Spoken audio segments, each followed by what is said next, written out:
Les Afghans défient les talibans. Ils ont voté nombreux et nombreuses, dans le calme, pour une élection présidentielle historique. Il s'agit de désigner le successeur d'Hamid Karzai, qui aura la lourde tâche de guider le pays après le départ de l'OTAN. Les talibans n'ont donc pas réussi à faire dérailler l'élection, malgré une série d'attaques sanglantes au cours de la campagne.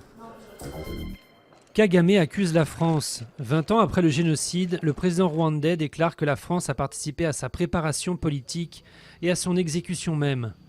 Notamment des soldats de l'opération turquoise, complices certes, mais aussi acteurs des massacres, selon Kagame, comme Abbé Cicero.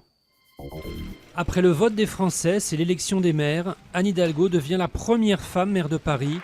Le communiste Yann Brossaille est chargé du logement et l'écologiste Christophe Najdovski des transports. David Racheline devient lui maire de Fréjus, une des 10 villes remportées par le Front National. Et le communiste Azzedine Taïbi est lui maire d'Austin. Il devient le premier maire d'origine maghrébine de la Seine-Saint-Denis.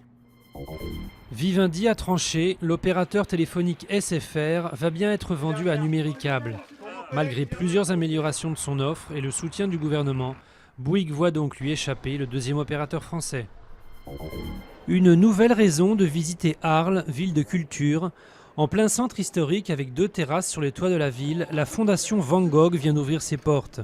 La première exposition, jusqu'au 31 août, révèle combien la lumière et la couleur ont progressivement pénétré l'œuvre du peintre hollandais pour culminer à Arles, où en seulement 2 ans, il a peint près de 180 toiles.